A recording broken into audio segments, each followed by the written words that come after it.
Hi, everyone. Judge Andrew Napolitano here for Judging Freedom. Today is Wednesday, July 26, 2023. Matt Ho returns to the cameras today for us. Matt, of course, is a former Marine Corps captain and State Department official. Matt, always a pleasure. Thank you for coming back to us. I missed you while I was away, as did our fans and our regular viewers, but it's good to be back with you. I want to talk to you about the state of affairs in Ukraine as it's developed in the past couple of weeks and where you see it going. Whatever became of the spring offensive that President Zelensky was announcing so positively just a month ago?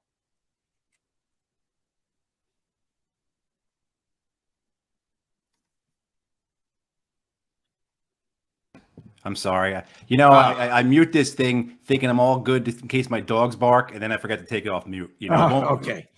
So anyway, so were you able to hear my question? I was. Okay. My apologies for that. At my age, I thought it was my hearing.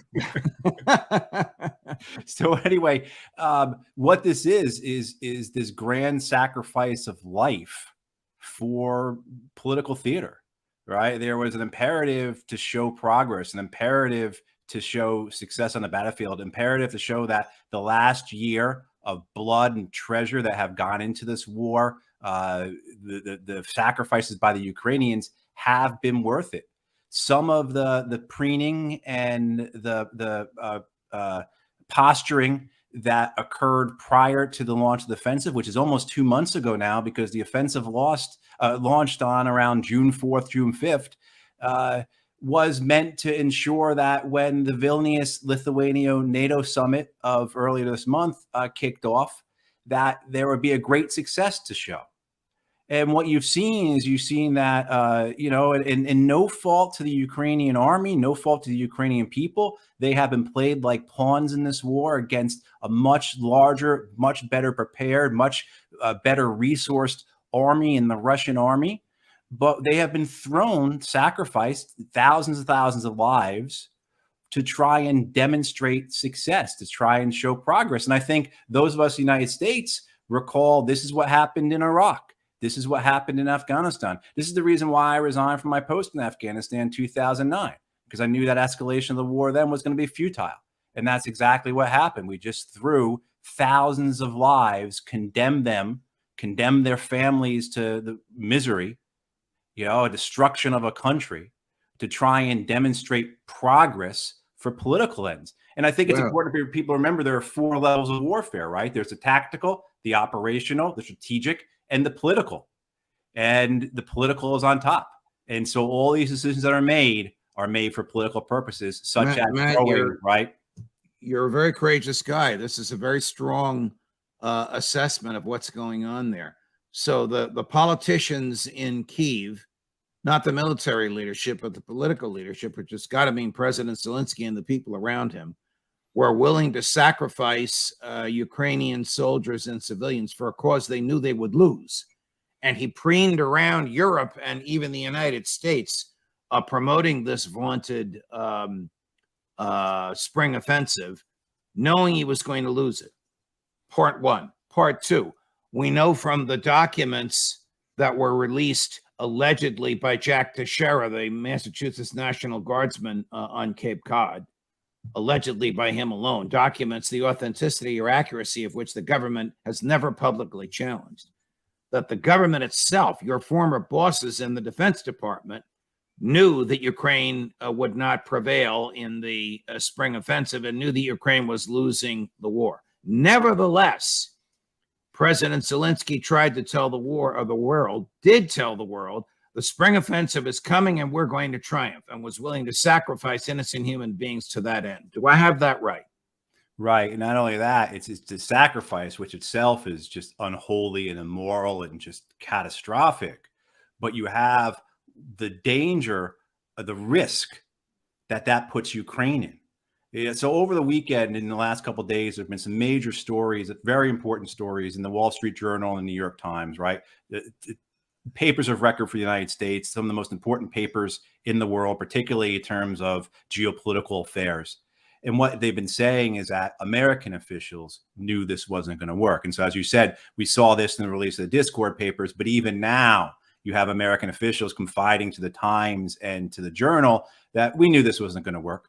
What's even makes it even more horrifying, Judge, is that in an article in I believe it was the Journal yesterday, an anonymous, they're always anonymous, right? An anonymous American official says, well, we'll see what happens when Ukraine uses the last of its reserves. Then we'll move on to what we do next. Then we'll be plan B or plan C or plan D or whatever we're at right now, right? But his saying of that, this idea that they're going to use the last of the reserves, this goes back to what I was just talking about before, about the strategic being subordinate to the political.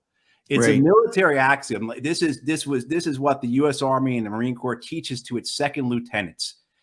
You do not reinforce failure. So if you launch an attack and it's failing, you do not throw your reserves into that attack in some type of Hail Mary.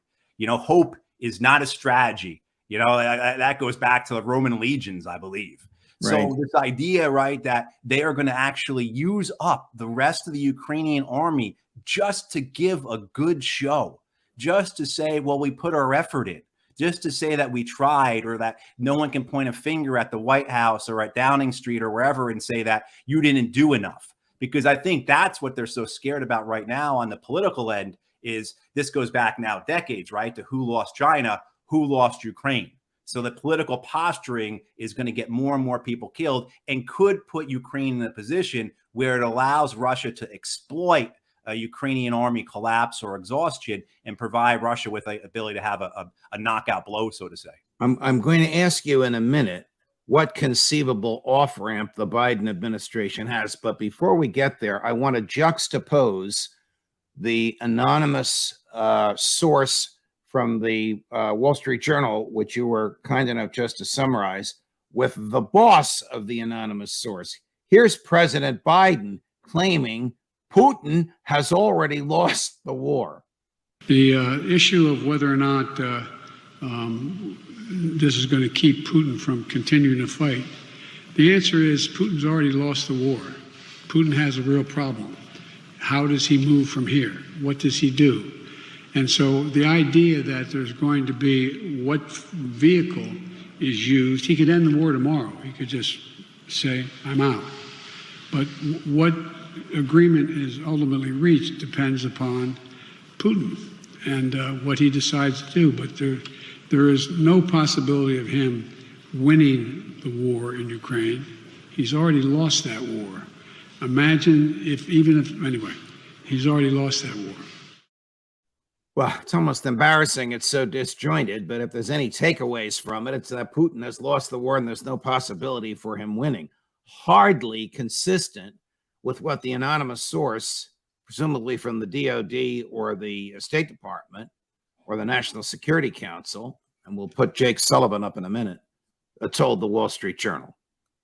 Well, it's clear that Russia's not losing. I don't believe they're winning either. I mean, I think there are some winners in this conflict so far. It's the arms industries, of course, right? It's NATO, because they've brought in 2 new members, and as well as I think the right wing in Ukraine has won in effect, because all 3 of those, the arms manufacturers, NATO, as well as the right wing in Ukraine, they now have this reason for being that's almost like a holy reason.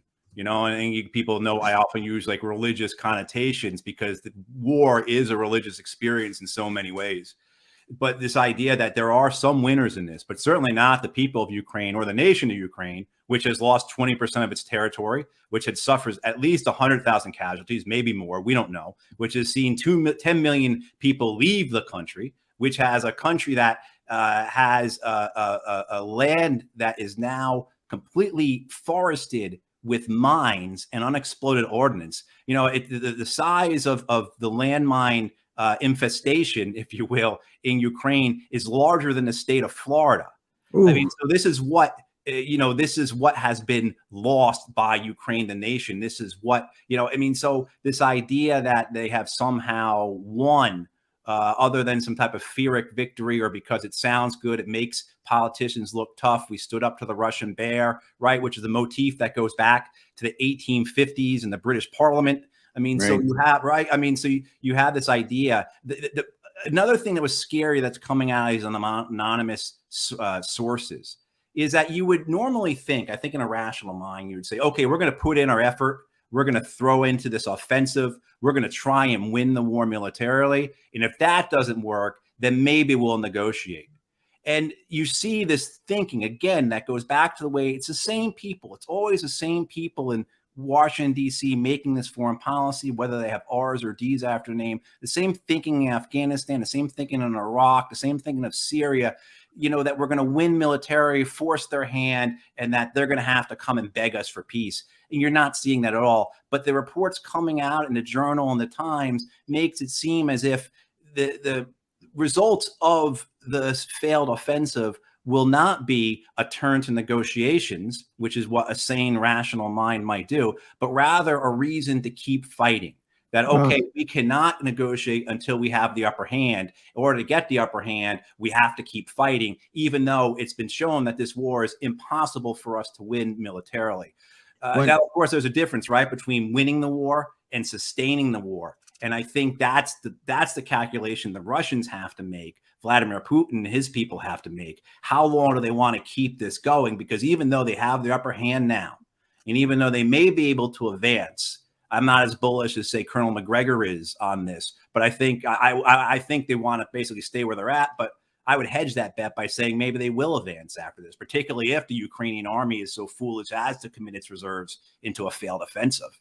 Right. So but my feeling is that, like any war, any foreign war, you're going to have domestic political consequences that in 2 or 3 years' time will have real effects on Russia. And I think Vladimir Putin has to understand that, has to balance that. Same time, too, you're going to have this commitment within the United States and NATO, whereas we are only producing 25,000 artillery shells a month now. But now every member of the United States Congress wants to increase that to 100,000 a month.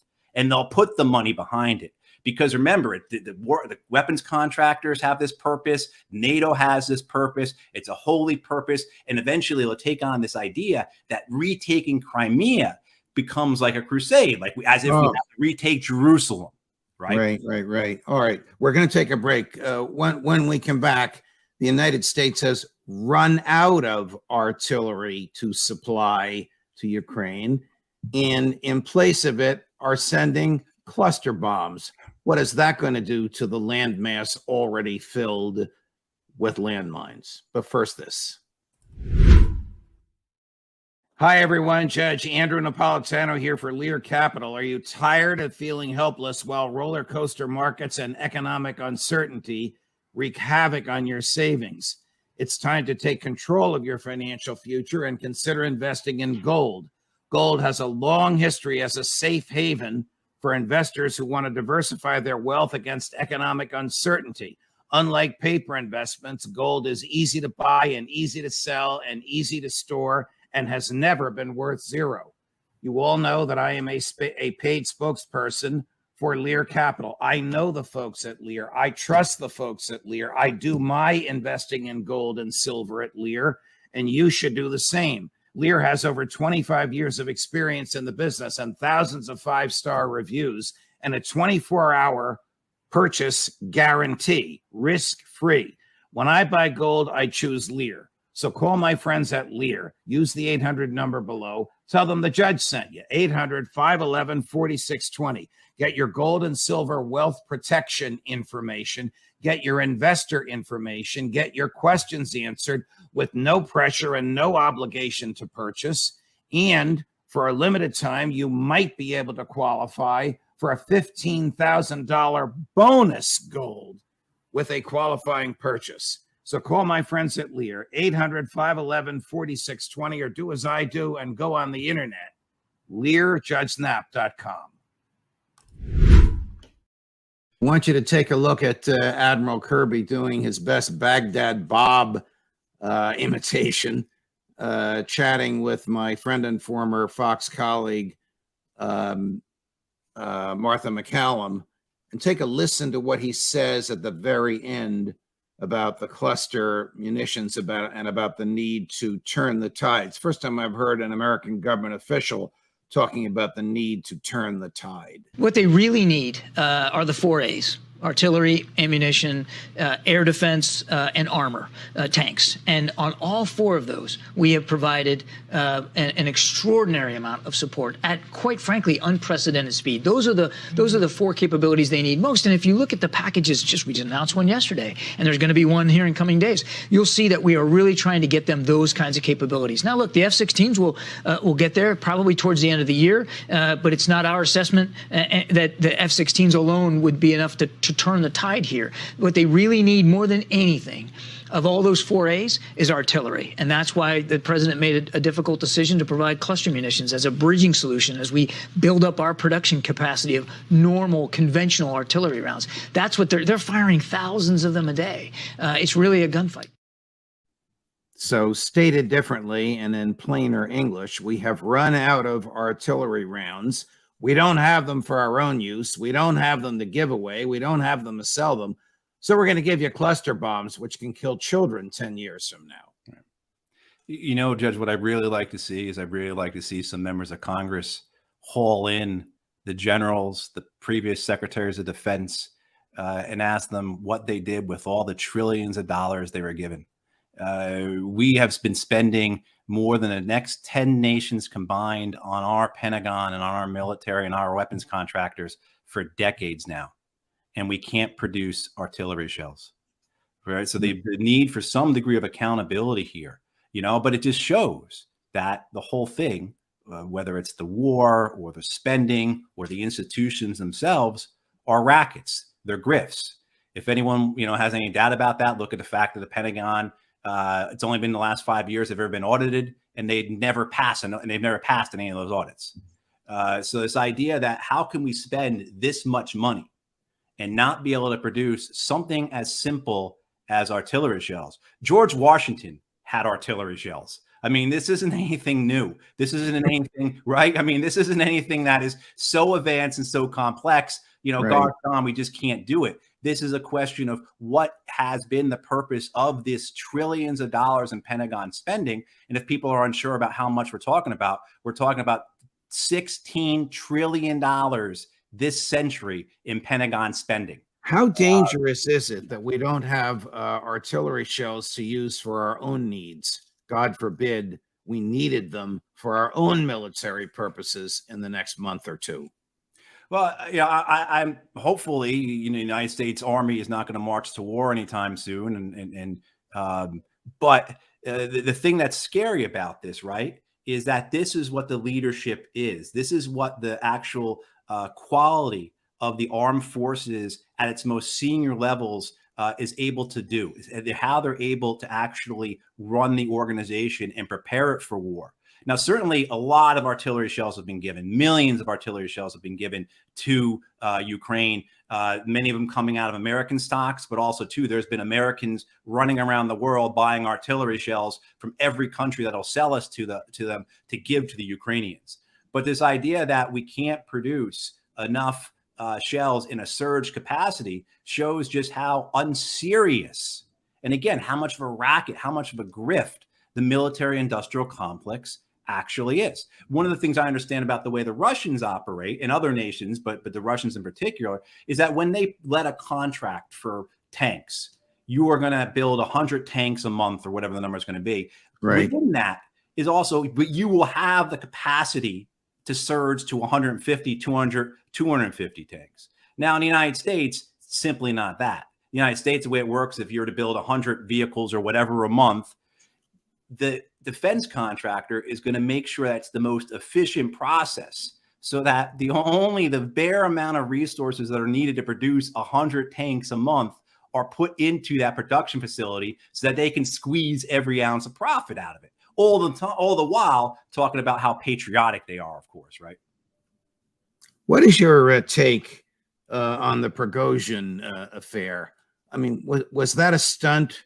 Was it a real coup? Was Putin ever actually threatened? Is he stronger or is he weaker now that it's over with and Prigozhin is off the front pages? Well, I think it was real. I think this is, one of the foundational, underlying, fundamental elements of military operations is having unity of command. And when you have this large private mercenary force embedded into your army, you're going to have issues. You're going to have problems. And then, of course, when you say, hey, we're no longer going to fund you or pay you, we're going to transfer this into the military, the leadership of that company, Prigozhin, is going to say, no, don't do that, as well then to all the other political issues that were circulating around this. So I believe it was a real mutiny.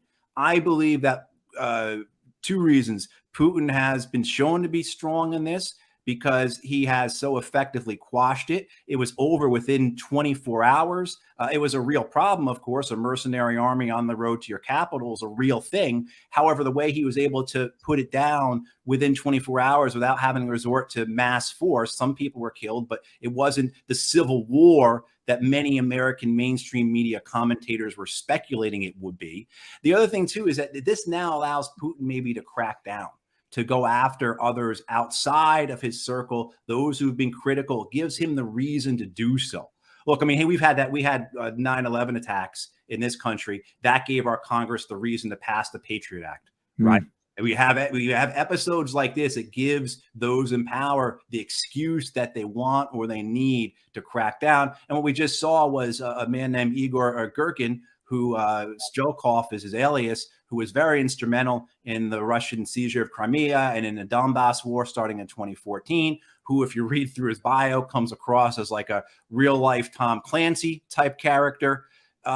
He was just arrested by the security services in Russia. He's very politically, he is a very important political figure in Russia. He just helped found an organization called the Club of Angry Patriots. So these are the people who have been at Putin and Putin's people, that they've not been fighting the war hard enough. So something these are attacking Putin from his right. Exactly, which is where their actual organized resistance or any type of real regime change might come from within Russia, which is why so many of us have been saying this policy of causing this war to happen, sucking Russia in, causing it to collapse because of the war, and that's how you're going to affect regime change, is just absolutely insane, because what you're more than likely to end up with is a government to the right of Vladimir Putin, a government that's much more nationalist, a government that's much more hardline, and a government that definitely does want to recreate an imperialist Russia. I don't believe that's what Putin wants, but these people to his right certainly do, and that's who would most likely fill the void if you were able to get this magical regime change. But that is highly unlikely, I believe. Last subject matter. I want you to look at Jake Sullivan's comments. He mentions the third rail, which is American boots on the ground, and he says it'll never happen. I'm just wondering if you think this is a trial balloon. Take a listen. I can't speak to what's in the mind of President Putin. All I can say is that the basic U.S. position in this comes down to a single clear point, which is we are going to support Ukraine without having U.S. boots on the ground and American soldiers fighting Russian soldiers, and that will remain consistent throughout the course of this conflict. I've never heard an American government official even hint at that or talk about it hypothetically. Trial balloon, slip of the tongue, or just Jake being Jake? Yeah, I think that's I think the exasperation, the stress of trying to hold this thing together is coming out. And so they're saying things sometimes that they don't mean to say. They're saying the quiet part out loud, or they are putting out trial balloons, or they're trying to get back control of the narrative. Like I think we saw with Admiral Kirby, by having to say things like turn the tide, which you had said you've never heard them say that kind of thing before. It's always been victory, or we're on the road to victory, or things are going well. So I think that's the case. The idea that we somehow can control this war, that it's going to be something that we can manage and ensure its outcome, is just pure fantasy. The only thing I have said about this war since the invasion in February 2022 that I will stand by is that if anyone tells you how it's going to end, don't believe them. They don't know what they're talking about. I mean, so the idea that this war can further escalate, and I think what we see, Judge, is we see the front lines stalemated, right? So the fighting between units stalemated. But what we see outside of that, the war escalating, we saw that with the collapse of the Black Sea grain deal. Same day that grain deal it collapses, the Ukrainians attacked the Crimea bridge, the Kerch Strait bridge, and then the Russians launched massive strikes on Ukrainian port facilities, including right next door to Romania. And then, of course, the Ukrainians respond by attacking Moscow, and then a cathedral gets destroyed, right? I mean, but you understand how the escalation occurs. And where did that escalation come from? That escalation came because diplomacy was not used. And so we always come back to this idea that, look, the deliberate misuse or malpractice or dismissal of diplomacy ensured that this war occurred. The only thing that's going to end this war is deliberate diplomacy. And I think the episode of the last week where we saw the escalation in the Black Sea of this war to include, again, civilian infrastructure. Both sides are claiming that they're going to sink civilian commercial ships now. Terrific. That's great. Whoever thinks that's fantastic, you're a complete fool. So that's where this goes. And you see how quickly it can happen. Matt Hoh, always a pleasure, my dear friend. Thank you very much for your analysis. Much appreciated. Where can fans of Judging Freedom get more of you or see more of your work? Sure. So I'm on Twitter at Matthew P. Hoh, P as in Patrick, last name spelled H-O-H. And then organization I'm with is called the Eisenhower Media Network. You can find us online and sign up for updates from them. Great. Thank you very much, Matt. My friends, more as we get it, more for you tomorrow. Scott Ritter at 2 o'clock on Friday afternoon. Judge Napolitano for Judging Freedom.